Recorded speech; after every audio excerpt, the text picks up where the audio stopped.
Zombie.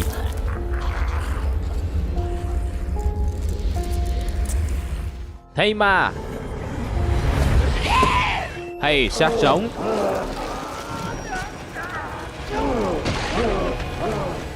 Chủ đề muôn thuở của thế giới game lẫn phim kinh dị.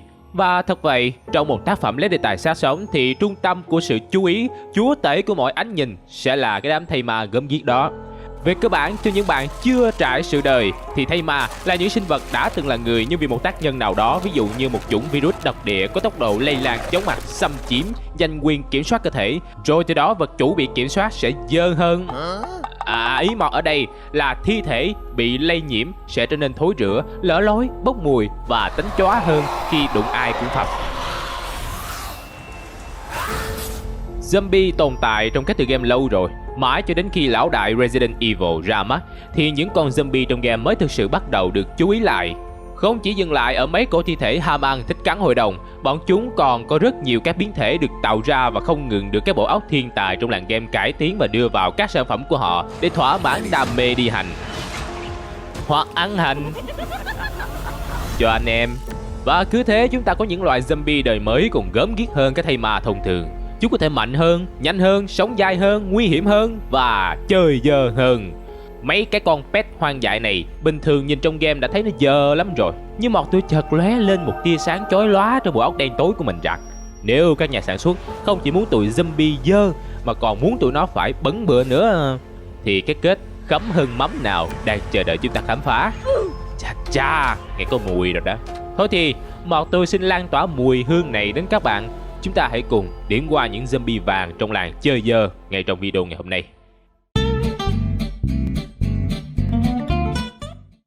Tham gia ngay đi chờ chi. 300 DGX trị giá hơn 25.000 USD sẽ dành cho 300 người may mắn khi tham gia sự kiện Giveaway NFT được tổ chức bởi DigiBounce và Mod Game. Chương trình sẽ diễn ra từ ngày 30 tháng 4 năm 2022. Hãy nhanh tay tham gia ngay để trở thành một trong những người may mắn nhất nha. Thông tin chi tiết được cập nhật ở fanpage Mod Game Channel. Các bạn có thể truy cập bằng đường link được đặt ở dưới phần bình luận. Infested Corpse Dark Souls 3. Dòi trong xác sống. Từ lâu, ký sinh trùng đã là một thứ nghe tên thôi cũng thấy ớn lạnh rồi. Bản thân các game kinh dị khoa học viễn tưởng như Resident Evil cũng dựa vào ký sinh trùng để lý giải nguồn gốc của zombie. Mấy ông chắc cũng từng thốn nhẹ trong tâm khi biết cách một con Blast Plagas hoạt động đúng không nào? Một con pet âm thầm sống trong người mình. Rồi một ngày đẹp trời thơm mùi đất mẹ, nó trỗi dậy xé toạc người mình mà chui ra. Nghe mà chết trong lòng một ít. Nhưng Dark Souls 3 đã chọn một cách tiếp cận khác với chủ đề này. Đó là Infested Corpse, kẻ thù bên trong kẻ thù. Một con xác sống đã kinh dị rồi, giờ là đánh nhau với ký sinh trùng trốn trong ruột cái xác sống nữa thì thật là... Infested Corpse ban đầu gần như không thể phân biệt được với Reanimated Corpse, vốn là những xác sống cấp thấp tồn tại xung quanh khu vực nghĩa trang. Tuy nhiên sau khi Mon mang tới định chém gục một con xác sống nào đó thì boom, một bầy dòi trắng trẻo nõn nà tràn ra từ khoang ngực của cái xác và gom lại thành hình một con người lúc nhúc dòi. Sau đó tất nhiên là nó lao vào ôm bạn thấm thiết với nguyên cái xác chết còn dính phía sau. Tại khoảnh khắc ấy, một tôi như hiểu ra chân lý trong câu hát nên anh lùi bước về sau để thấy em rõ hơn, chứ đứng yên cho nó ôm thì xác định. Một bầy dòi lao thẳng vào người mình cơ mà. Thử tưởng tượng nó mà túm được bạn rồi vỡ ra thành hàng ngàn con dòi béo tôn thì chúng sẽ làm gì? Tất nhiên là bò nhanh qua lớp giáp, sau đó chui vào kẽ hở của quần áo, rồi tìm mọi cách chui vào cơ thể bạn qua tất cả các lỗ trên người. Tai, mắt, mũi, miệng là thường rồi, còn cái lỗ mà thôi, lấy lỗ làm dòi là có thiệt. Nó còn gớm hơn trò tra tấn bằng lương nữa. Mà đừng hỏi từ đâu mà biết về trò đó nha, không nói đâu.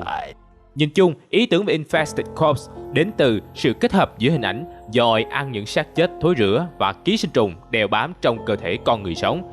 Nó tạo thành một sự kết hợp nhìn bề ngoài thì không ghê gớm lắm, nhưng trong sự tưởng tượng của bạn về những gì nó sắp làm thì thật sự là gớm. Trong Dark Souls 3, Infested Corpse thường xuất hiện trong khu vực nghĩa trang xung quanh thánh đường. Sau đó, chúng cũng được đặt rải rác trong khu vực Irithel Dungeon. Lobotka, Resident Evil 6, nữ hoàng của những quả rắm. Xuất hiện như một loại zombie đặc biệt trong Resident Evil 6, Lobotka được lấy từ tiếng Serbia là Lepotica, có nghĩa là vẻ đẹp nữ tính. Con quái này vốn là một thí nghiệm thất bại của việc cố tạo ra phiên bản nhái Ada Wong. Cái tên của nó có vẻ là một trò tròn mỉa mai, và có lẽ cũng chính vì lý do đó, Ada Wong muốn tiêu diệt cái đám dám đem nhan sắc của mình ra gắn cho con quái răng mồi lẫn lộn này làm trò đùa. Mặc dù là một thí nghiệm thất bại nhưng Lobotka vẫn có thể được cải hóa thành một loại vũ khí cực kỳ ghê rợn. Nhiệm vụ của nó là thải ra các luồng khí độc mang mầm virus để lây nhiễm trên diện rộng cho người sống, khiến họ nhanh chóng bị biến thành zombie phiên bản C-Virus. Và để làm được điều này, Lobotka được trang bị một khả năng sản xuất rắm thối mang C-Virus từ khắp nơi trên cơ thể. Bạn có thể nhìn hình và đếm xem trên người nó có bao nhiêu lỗ. Các lỗ này đóng vai trò như một cái họng phun hơi độc mang virus và bơm một cách hết công suất những thứ thối tha ghê tởm ra một khu vực rộng xung quanh. Tất cả những ai xấu số bước vào đều chỉ có một kết cục là thành zombie. Ngoài cái nhan sắc nhìn đoạn tuyệt nàng ra, thì một cơ thể đầy vòi phun của nó cũng khiến những người mang chứng sợ lỗ có thể lăn ra bất tỉnh. Điểm tô cho sự tao nhã mang trên người là luồng rắm không giới hạn có thể lan tỏa ra từ các lỗ trên người Lobotka, như người ta hô hấp vậy. Chỉ khác một điều là khi nó thở thì thiên hạ phải tắt thở. Trong thực chiến, các nhân vật trong Resident Evil 6 không ít lần đã được ngửi hơi của Lobotka trong cuộc phiêu lưu của mình. Leon và Helen đã vô tình thả một con ra khỏi căn phòng bí mật bên dưới thánh đường Thorn Arch, khiến sau đó họ phải vất vả để tiêu diệt nó. Cả hai cũng đụng độ một con đã chết ở bên ngoài phòng giam của nó trong khu thí nghiệm.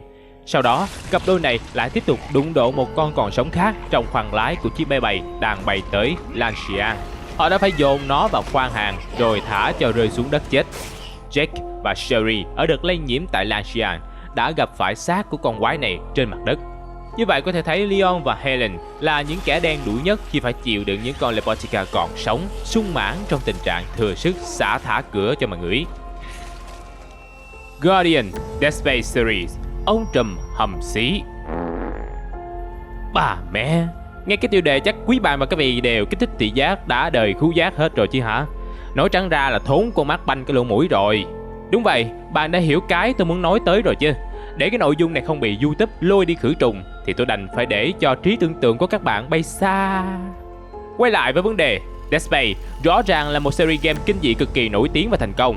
Để làm được điều này, nhà sản xuất phải cố gắng làm mọi cách để tăng tính ghê rợn cho đứa con tinh thần của mình. Tất nhiên là chuyện vừa nói bên trên cũng đã được xét qua, và chúng ta có con Necromob mang tên Guardian. Như cái tên của nó, Guardian không có khả năng tìm và diệt như các đồng loại mà đóng vai trò trấn thủ. Nó là một cơ thể người bị dính vào tường do tác động của Corruption, thì đóng vai trò vận hành hệ thống của bầy Necromorph. Ở dạng sơ khai, nó chỉ là một nửa trên của xác người đang rên la, và phần dưới là một mớ ruột lòng thòng chưa kịp đi nấu cháo lòng. Tuy nhiên, khi biến thành dạng phát triển đầy đủ, phần người bị nhạt nhòa dần và đổi lại chúng ta có một ụ thịt trấn thủ lối đi. Các đoạn ruột chia thành các xúc tu có đầu mọc móng sắc bén. Các xúc tu này hoạt động cực nhanh và sẵn sàng chọc thủng sọ bất kỳ kẻ nào bước vào vòng phòng thủ của nó. Tất nhiên, các xúc tu này vốn là các đoạn ruột của nạn nhân, nên cái kinh dị chính là phần nằm bên trong ruột, cái mà chúng ta đều biết là cái gì. Nhưng với một chút sự giúp đỡ của Corruption thì nó trở thành một món đặc sản mà có thể khiến bạn liên tưởng tới món nặm pịa ở Tây Bắc. Giờ hãy tưởng tượng những cái xúc tu đó vung với tốc độ cực nhanh về phía bạn. Bạn nghĩ xem cái gì sẽ bay ra theo nào? Hấp dẫn hơn cà phê trộn nhiều đúng không? Và lúc bị nó tấn công, chắc bạn sẽ cầu trời rằng hãy để cái xúc tu đó giết bạn trước khi cảm nhận được món khuyến mãi kia đầy ắp trên mặt mình. Spectre, Left 4 Dead 2, Hot Girl nôn mửa. Left 4 Dead đã có một bước nhảy vọt trong việc thiết kế zombie. Phiên bản đầu của game có thể nói là tạo ra một phong cách mới, rất hấp dẫn trong cuộc chiến zombie vốn đã được khai thác rất mạnh nhiều năm trước. Thành công đó có một phần đóng góp không nhỏ của những con siêu zombie được thiết kế đặc biệt. Nếu bạn từng lạnh gáy khi nghe tiếng khóc trong đêm của The Witch, hay hết hồn với tốc độ nhanh như cắt cùng lối chơi dùng lưỡi bất ngờ của Hunter, thì chắc cũng không ít lần run sợ trước hình dáng mập mạp của Boomer. Tuy nhiên sang đến Left 4 Dead 2, Boomer có một đối thủ cạnh tranh khác, cũng dùng vũ khí hóa chất, đó chính là Spectre. Nếu Boomer chỉ đáng sợ ở chỗ nó nổ ra một chất dịch thu hút cái đàn zombie lao vào bạn, thì đối thủ mới lại đáng sợ theo một cách khác. Ta nói lúc sống không chịu đánh răng thì lúc hóa quỷ mồm thối ứ ta nổi. Spectre đúng là một minh chứng sinh động cho điều ấy. Sở hữu một ngoại hình khá rùng rợn khi mang dáng dấp của một phụ nữ hàng họ chảy xệ tới bụng. Sẵn nói tới cái bụng thì nó phệ với phần da lòng thòng luôn đánh võng khi nó di chuyển. Đặc biệt hơn hết là một cái cổ cao mà phía trên gắn một khuôn mặt không thể tệ hơn. Cái mặt của Spectre bị tách ra làm hai phần, bao gồm từ hàm trên trở lên bị đẩy lên cao, trong khi phần hàm dưới tới cổ thì hạ xuống thấp, tạo ra một cái miệng rộng hết cỡ. Nhìn vào đó bạn có thể thấy rất rõ phần cuống họng đang co giãn cùng từng dòng chất lỏng xanh lè, nhầy nhụa đang tuôn ra đầy đất. Vũ khí chính của Spectre chính là những cục chất nôn phóng thẳng ra phía trước theo hình khối cầu với một lực rất mạnh. Nó gần như một cái pháo cối sinh học. Chất nôn mửa mà Spectre bắn ra có thành phần axit mạnh, nên khi dính vào người nó sẽ gây mất máu liên tục trong thời gian ngắn. Khác với những zombie bình thường khi chất nôn chỉ làm bạn bị mù tạm thời, vũ khí của Spectre được đột biến để trở nên chết người hơn. Tất cả phần bao tử và thậm chí cả phổi của nó đều trở thành một bồn chứa axit do bao tử tổng hợp ra. Tiến trình này được vận hành liên tục, vì vậy chính bản thân con Spectre cũng không thể kiềm chế được. Nếu không phun ra những khối chất nôn đó, phần axit dư thừa vẫn sẽ liên tục chảy ra khỏi miệng nó. Khi bị tiêu diệt, phần axit còn lại trong bao tử của Spectre sẽ chảy ra ngoài và tạo thành một vũng chất nhầy bao quanh xác nó. Để cho dễ hình dung thì tựa như kiểu mấy ông nhậu tới bến, lỡ mũi hít hơi vội, mồm há hơi to, ăn mồi hơi nhiều, uống hơi quá chén, rồi chuyện gì đến nó cũng đến. Mấy ông là một bãi nôn ra, rồi thần cồn hiển linh tác cho mấy phát khiến mấy ông lăn quay ra trên đống bầy nhầy đó mà lăn mà lộn. Ta nói nó dơ chữ kéo dài. Thì con Spectre khi bị hạ trong game nó cũng y vậy. Marguerite Baker, Resident Evil 7, nuôi bọ ở chỗ hiểm. Nếu chơi Resident Evil 7 thì có lẽ hai ông bà già nhà Baker là những người khiến bạn cảm thấy mâu thuẫn nhất. Lúc đánh nhau với họ, bạn chỉ muốn hạ gục thật nhanh, thật triệt để vì họ là những con boss rất khó chịu. Nhưng khi đến phần sau, nhận ra rằng hai vợ chồng già chỉ là những nông dân hiền hòa ở miền quê không may bị gặp họa trên trời rơi xuống, bạn lại cảm thấy họ đáng thương. Capcom đã tăng sự mâu thuẫn đó lên bằng cách biến hai vợ chồng thành những con boss có các kỹ năng rất khó chịu mà bạn phải phát bực lên vì khó đối phó. Với bà vợ Marguerite Baker thì đó là khả năng thao túng côn trùng, sức mạnh vượt trội cùng tốc độ tấn công. Điểm khó chịu đầu tiên của Marguerite Baker khiến bạn cảm thấy kinh hãi chính là khuôn mặt bị biến dạng với hai tròng mắt trừng trừng, khiến bà ta trông như một ác quỷ nhập hồn. Điều đó cộng với sức mạnh vượt trội và tốc độ di chuyển trong giao chiến rất đáng sợ đã khiến bà già này không hề dễ bắt nạt chút nào. Tuy nhiên át chủ bài của Marguerite Baker nằm ở khả năng điều khiển côn trùng của mình. Bà ta còn vác theo nguyên một cái tổ côn trùng trên người, mà đoán xem nó nằm ở đâu. Nếu bạn chưa biết thì khi chiến đấu với Marguerite Baker, đến đoạn vào dãy nhà kho, bà ta sẽ lộ hình dạng mới với một cái kén côn trùng mọc ngay vùng nhạy cảm. Kinh khủng hơn là mấy con bọ từ cái chỗ đó không ngừng được tung ra vào mặt bạn. Nhớ lại lúc bị đám bọ bao vây bu đầy mặt ở đợt đấu trùm. Đời tàn nhẫn. Thôi thì cũng ráng cho hết con boss để đi tìm cô vợ xinh đẹp vậy. Nhưng hỡi ơi, bạn có biết con trùm cuối lại là một bà lão khác? Số phận trai đẹp Ethan cứ luôn dính với mấy chiến hạm gần guốc khủng không? Nhất anh rồi. Tóm lại, bên trên là một số ví dụ về những con zombie trong game vốn đã ghê rợn nay còn tẩm lợm hơn khi được kết hợp một số trò chơi dơ. Và tất nhiên, người chơi sẽ là mục tiêu để đáp vào mặt. Tôi biết chắc rằng sẽ có bạn phát hiện mình chưa chơi qua và gặp qua một số con như trên. Hiện đang có âm mưu tải game về chơi cho biết. Chúc may mắn. Game đang cảm nghiệm ở trong đây.